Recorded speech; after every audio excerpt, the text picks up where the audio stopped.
Dave, are we gonna? I know. I forgot to do that whole stuff, and then I was like preparing my opening thing here. So here's the opening. I know, I messed up, but here's the opening. L is for lacerate. O is for obliterate. B is for disembowelment. O is for, well, I guess I can use obliterate again, huh? Put it. I like them. I like them when they're rough. Put it right here. God, this guy, my God, the surge of the cosmos. That's what we'll be talking about today. Welcome everybody to DC Fan-imated. Of course, Dave, the film junkie, and with him as always, Mr. Scott McClellan. What's going on, sir? All I'm telling you is that tweet that I sent on Friday, I ain't joking. You better appreciate the work I did planning ahead for this. You really, yeah. If anybody saw that tweet, you definitely have taken the time to future episodes of things that we'll be talking about when it comes to DC Fan-imated. Scott's already like planning it out. Oh, the order. Yes. I was going through 4 different web pages. I was cross-referencing 4 different web pages to get the order right. It was insane. Yeah, it looked insane, and I was like, "Yes, thank you for doing that." Because when it comes to Batman Adventures and Batman Beyond, woo-wee! And Superman the whole time, there will be at one point where we're gonna start Batman Beyond, and we haven't finished Batman the Animated Series. Yeah, it's like I said, when it comes to the direction of this, and we were thinking of like how we're gonna approach it, it's like we're trying to go chronological, so everything's gonna start kind of just overlapping a little bit, right?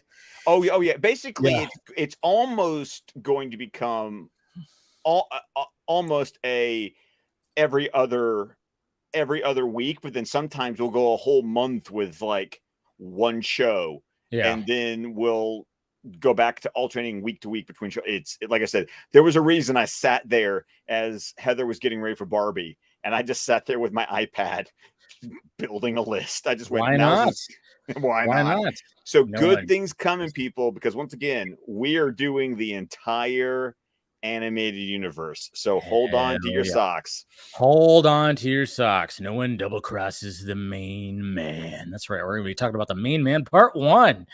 Such a great episode. And hoy, Mr. Jason McKenzie. Good to see you. Good to see you. We got the Tet right here. Watchtower Database has a great timeline video. Oh, I don't want someone to do the work for me, Ted. It only matters if I can complain about cross-referencing 4 different web pages. Like, let the man work. Let the man work. Cool. When my son and I finish Justice League, we are doing all right. Good, as you should. And we're getting there. We'll get there when we get there. Essentially, I think that's the problem. It's like when we get there. We got so much to talk about beforehand. But I'm sadly, Scott has a beautiful new shot. He's just talking about his camera, but yet. StreamYard. StreamYard. Yeah. All right. So, come back. Jeez, damn this stupid thing. But yeah, we were just talking about because Scott got a new camera and, a fancier camera, Amazon Prime deals. That's what they're there for. And he was looking sharp. So, and then, of course, freaking StreamYard for some reason with him. It's only with him. It's crazy. All right, you're looking better now. Yeah, until I'm not, because we know this works. I know, but usually like it's maybe lately it seems like it's been. I don't want to jinx it. Don't jinx it. Just don't jinx it. But you are looking sharp though with your new camera right there. Appreciate it. Loving it. Loving the shirt too. You should see the pants. Oh. Actually, it was my Scott. No, but actually for our anniversary, my wife got me some Superman pajama pants. Nice. Gotta love that. There's for Christmas, my mom would always try to find some sort of pajama pants, and you know what? There's nothing wrong with giving some socks and pajama pants. I'm okay with getting for Christmas. I'm just saying. Oh, you should see the socks. Oh, I had some crazy socks. Oh, I'm sure. Yeah, there's just something about it. Like, obviously when you're a kid, you don't want that. But when we're a couple old geezers like us, you just socks are like a reasonable Christmas present. Actually, totally, 100%. I love getting socks. I love getting socks for Christmas, but Anyways, guys, yeah, we're talking about our first appearance of Lobo right here. And this is man, talk about just like a memory, just like watching it. Brad Garrett is Oh, so good. ingrained in my like once again, this animated universe has seared into my brain the voices that I hear when like you don't even have to read the character, you just say the character, and it's like Kevin Conroy, Tim Daly, Brad Garrett is up there. Like this is the Lobo that I hear. And once again, I think this was probably my introduction to Lobo. Like Yeah, this probably definitely mine.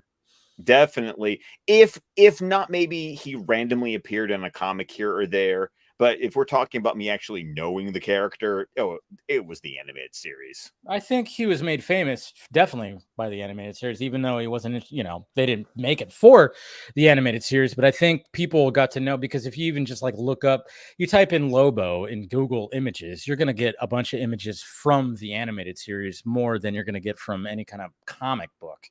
Which is weird. I mean, this is Keith Giffen who created Lobo.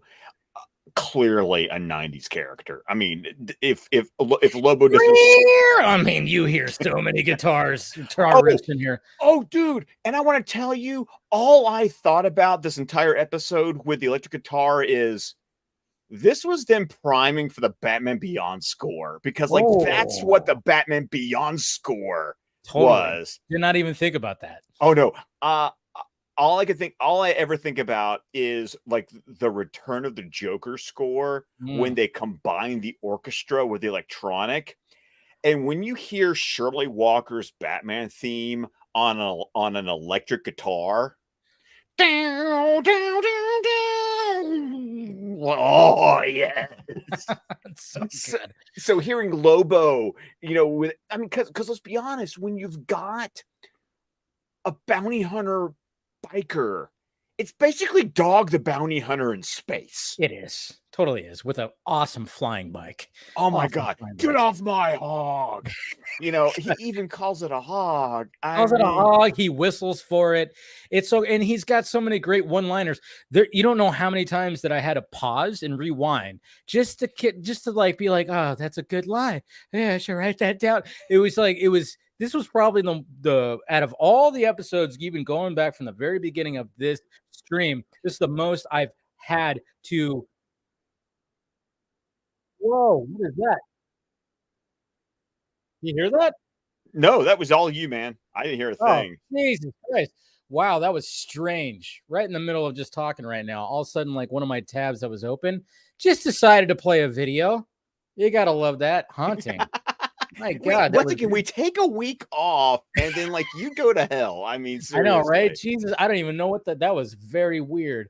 All right, we're back. I was just like, what was I don't know. I had a tab open right there with something, and then it just started playing. So I apologize for that, folks. But yes, we did take a week off because I was in Lake Havasu last week, and MSGT. If you're wondering, the Zack Snyder Justice League shirt that I got, this was like not the latest one. It was the one before it, right?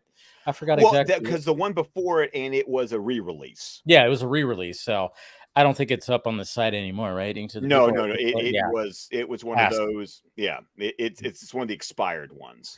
Yeah, it was one of those that like kind of just fell like when it first came out. I remember seeing it, but I didn't get it, and then all of a sudden it was like a re-release, and everybody's like, "Oh my God, a new shirt!" But it was like, no, wait, this actually showed up earlier. But yeah, it seemed like it just didn't go as far as the other ones did. But even though I like it, for me, it appeals to me on so many levels. I got it on the re-release myself. Yeah, so did I. Yeah, I was like, so sorry, I don't know if you could find. Yeah, it's definitely a good shirt. So, but anyways, yeah, so many good one-liners to the point where I had to stop and rewind because, yeah, like I said, and then Brad Garrett delivering these lines. It's just it, and like you said, it is very 90s. And this character, I mean, there's a reason why people are just going, "Hey, can we get this character in like live action?" But that's going to be pretty damn difficult. But I will say we got him in live action. You have not seen it yet, but in Krypton, right? He was done. Once again, when we talk about I feel like I'm going to be like the one man band of like saying, guys, watch Krypton. I mean, seriously. No, I know. I need to catch it. And yes, I did jinx it because you are pixelating again. Ah, I know. I'm not going to say anything more when he comes back. Just going to say like, hey, that's it. You know, I jinxed it, guys. I jinxed it. But it happens. But yeah, I wish you could get that. I mean, I don't know if anybody else is selling the shirt anywhere else, but yeah, Ink to the People, it was like a whole thing and they re-released it. Maybe they'll re-release it again. Who knows? We'll see what happens. All right. We're good. And I'm not gonna say anything else. New 1080 HD beauty that I got going on. That's what's going. I mean, the light looks good, the shot looks good, everything looks good when it comes to Scott. But I love how this episode starts, of course, with the ship that Clark showed up in, and they're basically doing some tests. Yeah, and unfortunately, I love Paul Dini. Paul Dini wrote this episode, but man, there's some continuity problems with this episode when it comes to that rocket ship. What continuity? Because I'm okay. So they're testing Superman's rocket, out in the desert. Yeah. They're doing, talk about retrofitting it. It sounds like this is the first time that they've been testing the rocket, but they did a hyper jump trial back at the beginning of Stolen Memories. So much so that later on, Hamilton actually says this line when Superman is following. I'm jumping a little bit ahead in the episode, but since I'm talking about continuity problems, as Superman is following Lobo into space at the end of the episode, Hamilton actually says, "We've never tested the vehicle in deep space before." And I was like, I didn't catch that. Damn it. I was like, because he says not in deep space before, and especially not in combat situations. As you're going, well, about 2 weeks ago, you actually did like hyper jumps with it. So damn it. Kind of makes you wonder, though, like, when they were putting these episodes together, I don't know. Well, we always talk about when it comes between Batman the Animated Series, there's a very clear delineation between production order and air order. Yeah. And it's like well documented. It's a big thing about here's air date order, here's production order. Because even when we get to season 3 of Batman the Animated Series, we're going to run. That's what made me making that list so difficult, was because production order and air date order didn't match up. But from this point on, with Superman and Batman Beyond and Static Shock and Justice League and everything else, there's no delineation between one or the other. Like the air date is just the order is listed in. It's not like Batman Beyond. It's not like Batman the Animated Series where you can literally find 2 different lists. Yeah. So I feel like this was maybe an issue where there should be an alternate production order versus air date order for Superman the Animated Series, because this clearly doesn't make sense if Stolen Memories has already aired. True. I didn't even catch that, but yeah, you're right. But I mean, at least we get a cool little test that's happening. They're trying to figure, it's kind of like, in the desert, they're doing that whole thing. And then I love how the professor kind of goes like, well, we appreciate this, Superman, but where did you say you were, holding this ship before? And he goes, I didn't. It's like, yeah, it's so super smooth. It's so good. It's so good. Oh, I didn't, because we know where it was being held, and of course, why would he actually say that? And then, of course, when they're talking about all that, and then we just get our first introduction to Lobo, which is just a full-on. I wish I could burp right now, but I can't. I was trying to summon one right now, but it just wasn't there. Too much pressure. I was gonna just burp. That's the way we get introduced to Lobo. Because I love it how Hamilton's like, I would love to see all the other intelligent life out there, and then we basically cut to the version of the Mos Eisley Cantina. Pretty much, yes, which is called I think it was called the streaming load or something like that, or streaming something. It was. I try to catch it looked a little weird, but yeah, they're just basically in like a dive bar in space with all these crazy little creatures, and we got like one that's called Squeak. And so this design freaks me out. Dude, it is so weird because he's got eyeballs and kind of like a mouth, but he's got another set of eyeballs and a nose above his eye. Yeah, and then uses the eyelid as his Mouth. mouth. And I'm like, yeah, trippy is just way trippy, but a cool design. Cool design. I mean, like, Yeah.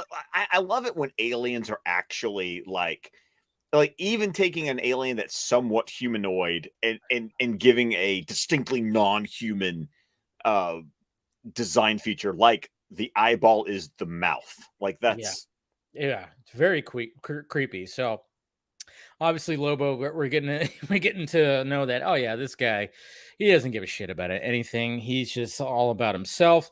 And then of course we have Squeak's brother, which I forgot what his name was, but he shows up and it's like, hey, give my brother back, because when it comes to Squeak, there's something, when it comes to a bounty that he needs him for, right? well, I even love it when the big brother's like, we're gonna, if anyone's gonna collect on him, Yeah. it's gonna be it's like, even his brother's gonna turn him in for the bounty. It's saying it should be me. Basically establishing that these people are just they don't give a shit. They're just They all about don't. bounties. Yeah, they're just all about payments and all that stuff. And then of course a bar fight breaks out, and he's loving it. He's like, yeah, thank God we're gonna see some action here. And he starts doing his thing. And it's kind of funny too, because there's even a part where, yeah, I mean, obviously they're fighting these, fists and everything, but then they start pulling out the guns, and he grabs like this bug like character to just be like a shield. And Because the ray guns are actually like bouncing off the bug. yeah, exactly. It's got a shell on him, so it does make sense, and it's just kind of like a cool little fun scene right there. And then of course we get he whistles for his flying bike, and then as he pulls away, the whole thing just like blows up. But everybody's okay. They have to do that whole like almost Looney Tunes thing where the whole place blows up. Very Looney Tunes. This is a Yes, very Looney Tunes bar fight. it really is, because it all blows up, and then they're just like, wow, wow, like, oh, okay, like they're okay. I was like, wait, are they gonna actually? Oh, okay, there it is. Because I thought maybe they was just gonna leave and the whole thing was gonna blow up. I'm like, whoa, look at you And see, blowing up characters. my big complaint about this episode is this is not the grade A animation. And Yeah. unfortunately, all of the motion and action looks so slow Mm, and almost plodding. It's like I would love to have seen this like with the A team working on it, because this episode and part two, no, we get the B team as far as animation is yeah, concerned. yeah. And unfortunately for me, I'm just such a snob when it comes to the animation that it does detract from my enjoyment of the episode with it being this quality of animation. And I hate that. Yeah, I get it. I get that though. It could take you out. But and then of course he goes out into space, and then we get to see the preserver. Which, okay, giant egg. That's always what I Yeah. think when I look at It's the Humpty egg. Dumpty without It's feet. Humpty. Thank you. Thank you. Yeah. He's a creepy character. He's a very creepy kind of a character, but But yeah, he also basically his teleporter beam. It's like, yeah. it's so weird when Lobo's like, I feel like I'm being ripped apart. This is awesome. I'm Yeah. just like, oh, dude, you are so extra. You are so extra. That's He why he's likes so 90s. He's yeah. such a 90s Such a character. 90s character. And then yeah, so he gets pulled in by the preserver, and of course he calls himself the Scourge of the Cosmos, which is good. It's a good name. I like that. It's a good title for him. But the preserver, of course, is basically saying like, hey, I collect and preserve, I guess you could say, and just shows him like his collection of different creatures from different planets and everything. But he wants one specific Oh, creature, which is yeah. Before we get to that, though, did you see okay. a specific creature in the collection? Oh, I didn't see. I think I missed it when I was writing things. What was it? Starro.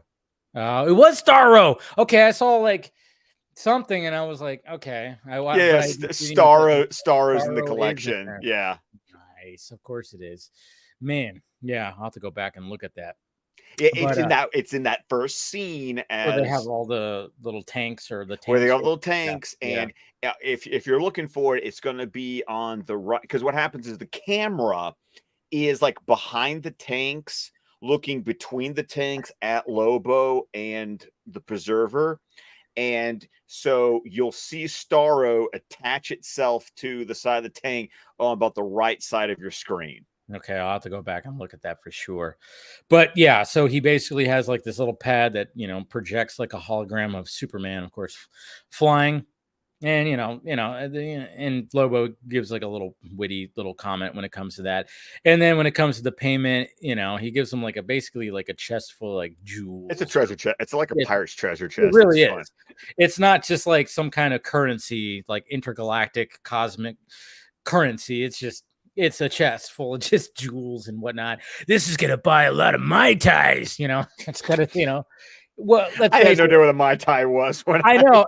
I'm like, man, I think when I probably first watched this, I had no idea what the hell that was. And now we know what it is. It's a drink. Few myself, actually. Yeah, exactly. We've had them now, but it's just kind of funny. It's like, all right, those are also in space. Cool. I like it.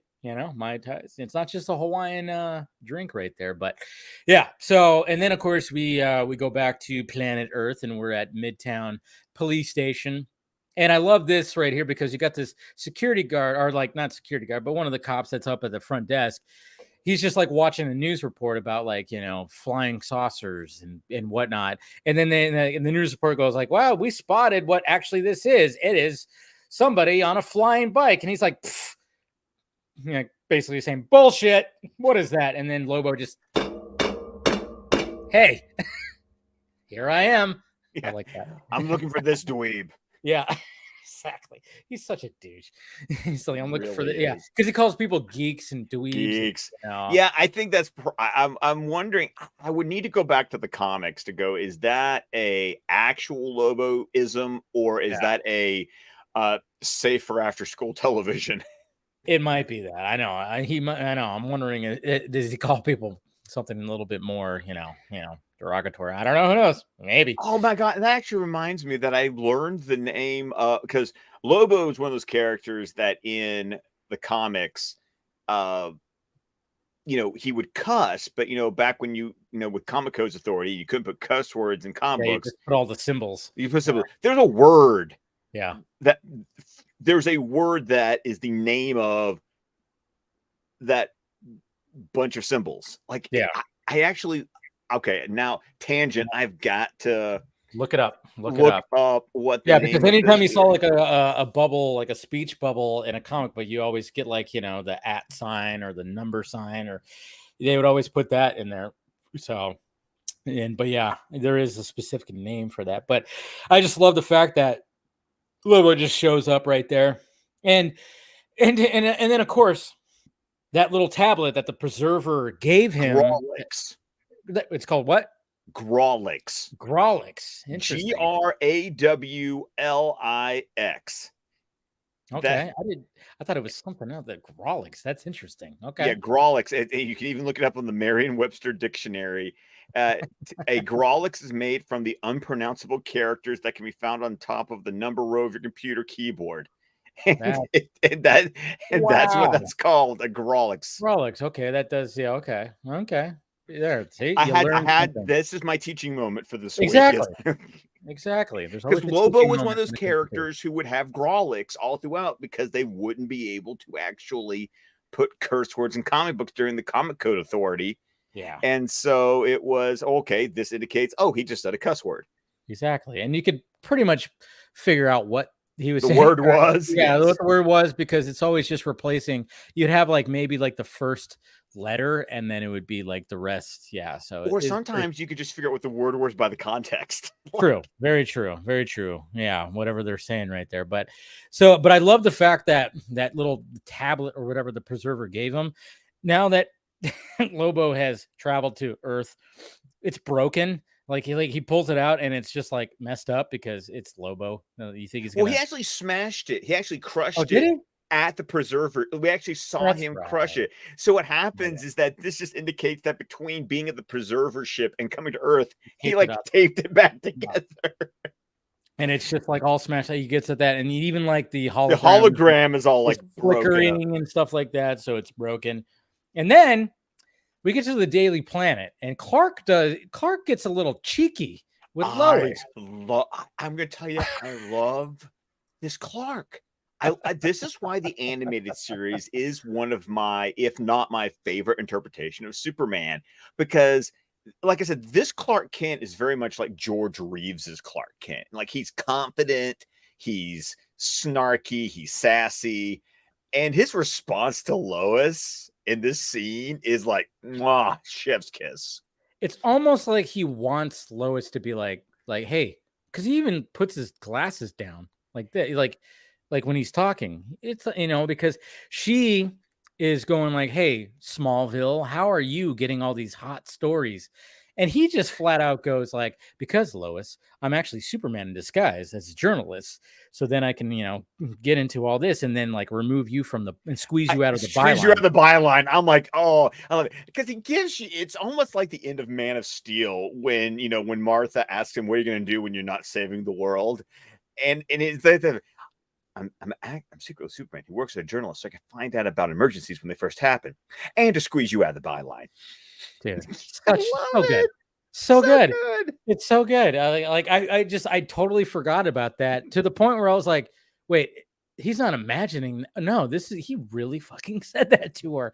Like he gave, Clark was like, all right, Lois Lane, I'm going to, I'm just gonna like say that, and then she just brushes it off like, like fuck off kind of thing. Like, she basically says fuck off. Yeah, yes. Like, yeah, whatever, and it's just kind of funny because he's just like, okay, I did it. I was feeling cheeky today and I definitely did that. And that was just such a cool little line right there that I forgot about. And then of course we started hearing about, because Lobo, when it comes to, because right before that, when the policeman that's at the counter, he goes like, yeah, he doesn't show up unless some craziness happens. Of course, Lobo's like, well, I can make that happen.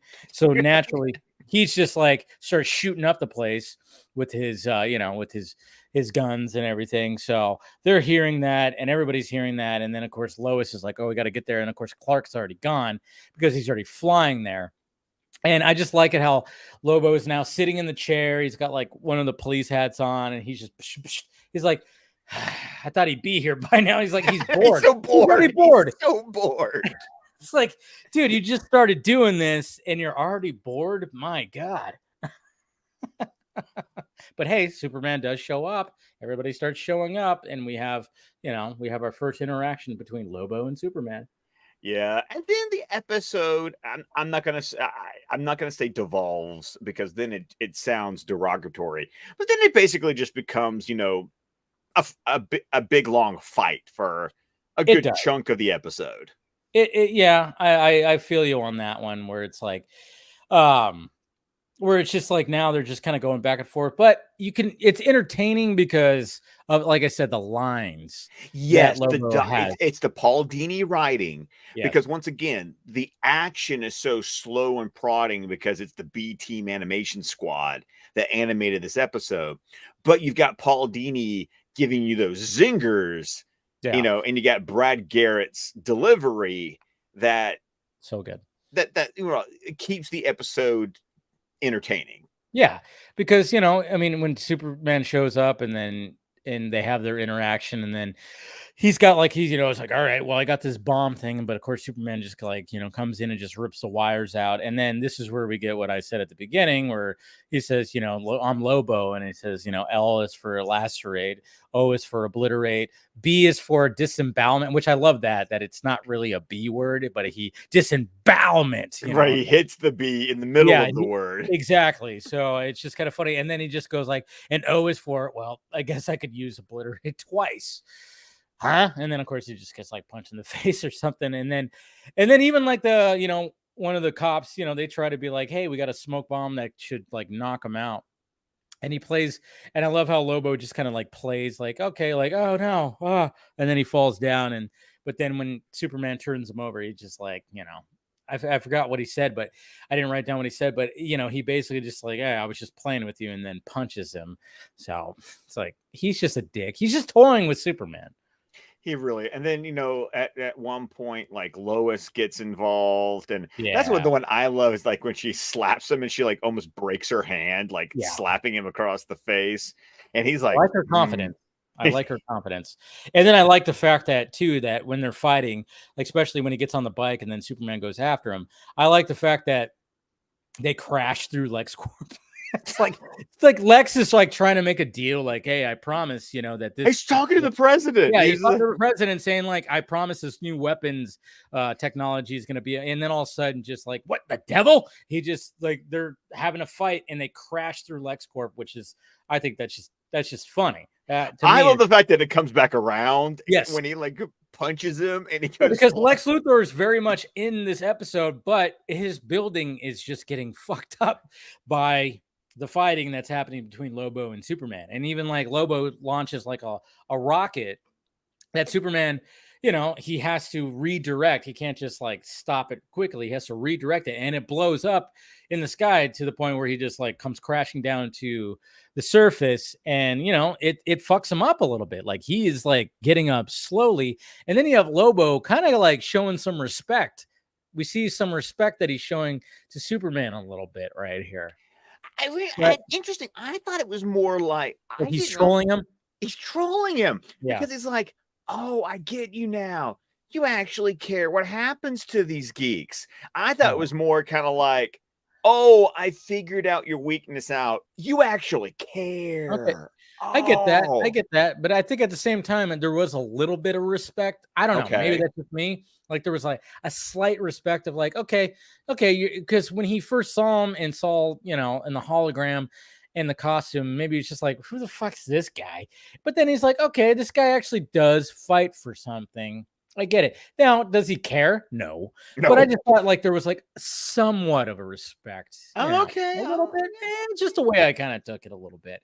Like, you know, but I get it. Like it's mainly a troll for sure. But I think I just kind of like that. But then yes, as things you know, continue, and then this is where we get the name of the episode where he goes like, yeah, when it comes to him like getting his bounty, he goes, the main man always delivers. And then of course when Superman wants to continue fighting, he goes like, yeah, please do, because the more you move, the more it hurts. I love that line too. It's a good line. The more you move, the more it hurts. Yeah. And then this is where Lois intervenes, and then he starts going like, oh, is this your girlfriend or something like that? So, but you know, you gotta like, I like that Lois is trying to help. You know, she's out of her element 100%, but that's Lois Lane for you. Exactly. She's always out of her element when it comes to she's going to swing a pipe at an intergalactic bounty hunter. with big huge hair, and you know, who's like just very huge, and yeah, she tries. She tries. Yes. Yeah. And then of course and then this is where the line that you said at the beginning, when he was just like, when she tries to like smack him, and then she's all give me another one right there, and then I love it that Superman just comes in and goes boom. I love that. Yeah, it's like one of those, like, you know, you've seen that before where it's like, yeah, he's toying with this person, and then all of a sudden the hero comes in and just bam, punches him right in the face, right, and then the kisser. Right in the kisser, and then where does he end up flying into? LexCorp. Yes, exactly. That's so great. It's like, sorry, Lex. You know, sorry that your building's getting fucked up, but I think you could afford, you know, some renovations. It's fine. And then of course Lobo launches like another little rocket or missile, and oh no, wait, I went back too far. Because he does launch like another little missile later on, but where am I at here? Oh yeah, there it is. And then of course there's like a nice little moment between Lois and Superman where they're like, "Are you okay?" You know, and they're saying it at the same time, like a jinx kind of thing. Yes, you know, because they're trying cute. to help. It's a cute little moment. It's cutesy. And then the Lobo ends up, you know, landing on like the dock in Metropolis, and then they're fighting there, and then he summons the bike again, and then this is where we, you know, obviously Lobo gets away because, you know, they fight a little bit, and he just flies off to space. So then we get back into space with the ship that we saw at the beginning of the episode. Yes, and this is where the continuity error happens. Mm-hmm. It's where it happens, but it is kind of cool because like, and you almost, you know, obviously if you, I mean, we've seen the episode before, but even just watching it, you kind of just go like, all right, obviously he's tracking Lobo with the ship and everything, and he's got the suit on, he's got the space suit on, and then it's like, you know, you already know it's like, all right, Lobo knows that you're following him, and sure enough, he just like, you know, lands on him. But this is where we're gonna start watching the clip right Oh yeah, here. because this fight ends up in the opening title sequence, like a couple of It's shots. a good fight. It's a really good fight. It's a good fight. So we got Soups right there. I like the fact, yeah. He's got the suit on and everything. He's holding the joystick, and then here we go. Ding dong. Hi there. And he like expected that. See how he smiled? I like how he smiled because he's gonna, you know, he expected that. So even Superman was, you know, he knew that that was gonna happen.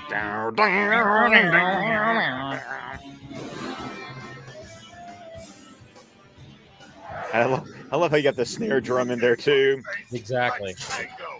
And so there you go. That's where he shoots that, and then he's got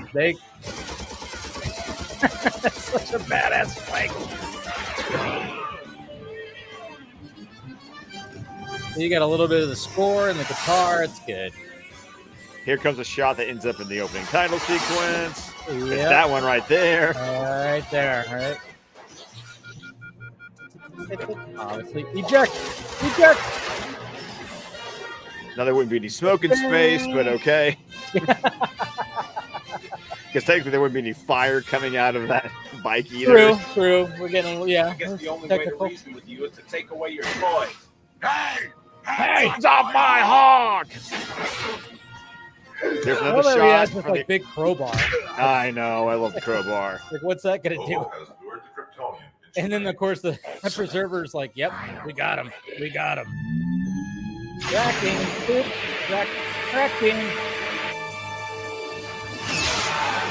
And it's interesting. I thought it was going to be a teleporting ray, and it does actually just like it is like a offensive weapon because it is like zap Superman. Yeah, I forgot about that part. Yeah, it stuns him, and then Lobo punches him, and then it's kind of cool what happens because then he wakes up looking like his father, his real. I know in complete like Kryptonian garb.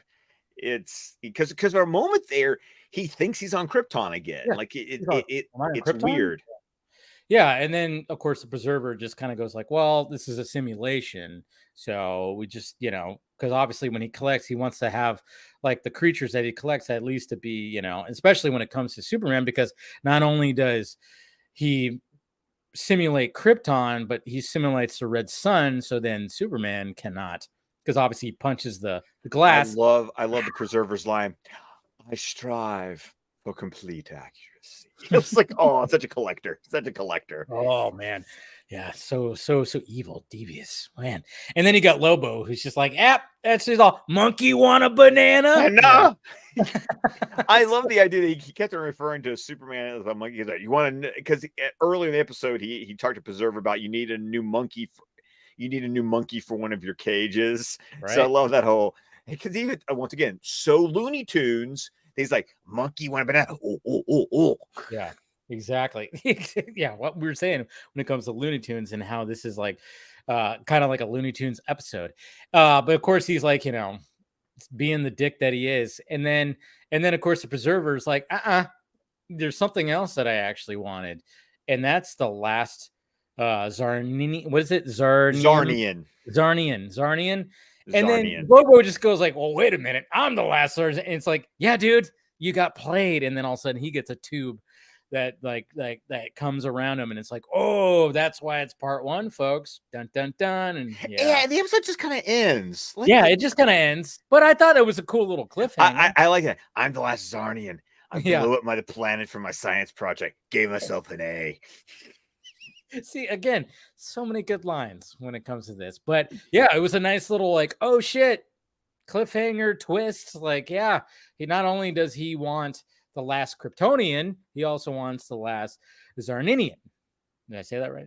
I think you're saying it right, Zarninian. I thought it was Zarnian, but I think you're right. I think it is Zarninian. I need to go back and rewatch the episode because what always throws me off is that when you see it in print, there's a C in front of the word, but the C is silent. Yes, so. I saw that too because I typed in Lobo just to like, you know, do a little bit of research. And then I saw, because the episode says that, and I'm like, oh yeah, there's a C in front of it, which is interesting. But so then it's like, okay, dun dun dun, to be continued.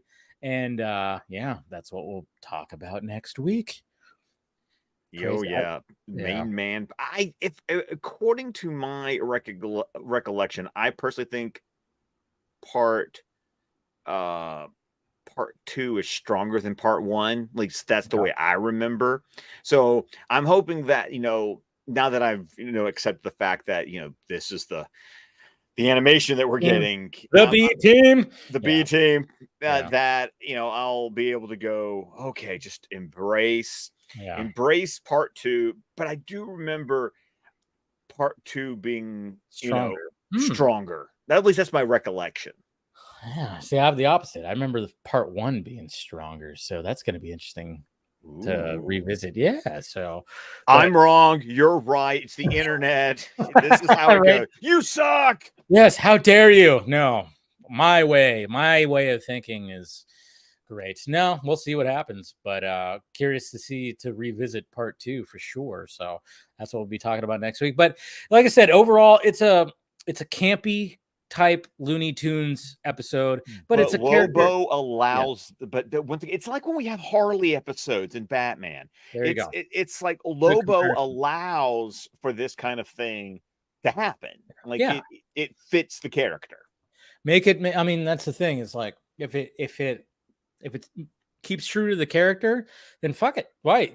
Have a whole episode where, you're having like these crazy battles. I love the one-liners. I'm a sucker for one-liners. Again, like you said, it's very 90s. And what was the 90s really good for? I mean, obviously the 80s too, but even the 90s, when it came to action films, you had the one-liners. You had like these, if you have something, it was like with the guitars, and all that stuff. It just works. It works for the character. And that's why people are like clamoring for more Lobo. And I mean, when you watch it, you do go, Jesus Christ, Jason Momoa would be perfect for this.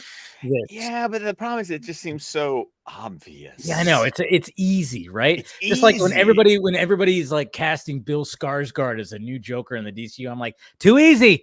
I get it. I know. I feel you on that, because I'm like, I know the dude loves the character. Maybe it'll happen. Who knows what's going on when it comes to all that. But it does feel a little too easy, where it's like, it's like the obvious choice. There's already so much fan art out there of Jason Momoa as Lobo. It's like, man, maybe there's somebody else out there that could really maybe do. I'm just saying, take a chance. I mean, Lobo even shows up in the first season of Krypton. I think he shows up in the first season, or was it the second season? No, he was the second season. He was the second season of Krypton. But it was an Irish guy who played him in the Krypton show. So check that out for that accent, because that was an interesting. So he does have the accent, the Irish accent? The Irish accent, yeah. That's cool. I like that, because I mean, obviously if it's like somebody from another planet, it's like, maybe they would have some kind of, I mean, even though we know it's an Irish accent, but I think it's kind of cool that it doesn't sound just like an American accent, or well, all the Kryptonians spoke with British accents, so it was okay. True. Very true. So, but anyways, guys, yes, we'll watch the Main Man part 2 for next week, and we'll see. Like I said, he remembers the part 2 being better. I remember part 1 being better. We'll see how that measures up next week. Right, everybody. He probably is. He probably is. I'm probably gonna watch it and be like, yeah, you're right. This one was stronger.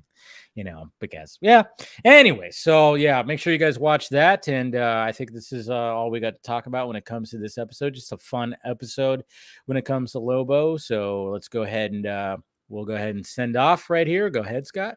Well, of course, you can find me on Twitter at ScottDC27. You can find my podcast, the DC Squadcast, wherever podcasts can be found.